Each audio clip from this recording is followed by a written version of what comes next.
Καλώς ήρθατε στην ωραιότερη γειτονιά της Ανατολικής Θεσσαλονίκης, στην άκρη της Καλαμαριάς, κοντά στην Ομαρχία, Καραμπουρνάκι, κοντά στη Σοφούλη. Ένα διαμέρισμα 100 τετραγωνικών με 2 υπνοδωμάτια, ένα τρίτο υπνοδωμάτιο που είναι δίπλα στην κουζίνα και δίπλα στο σαλόνι, με υπέροχο ξύλινο δάπεδο. Το σαλόνι,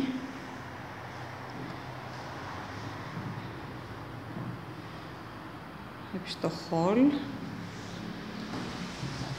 ανεξάρτητη μεγάλη κουζίνα, γύρω με μπαλκόνι, χωράει και τραπέζι.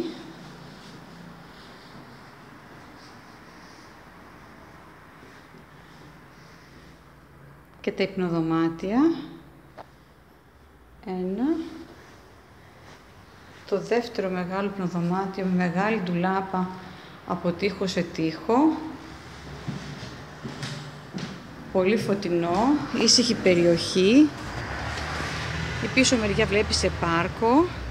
Εξυπηρετείται από λεωφορεία, εύκολη πρόσβαση στο κέντρο.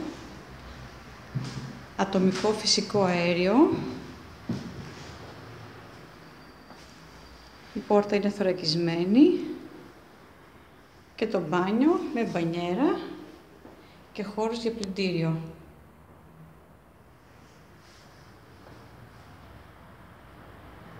Φιλοκτηματική.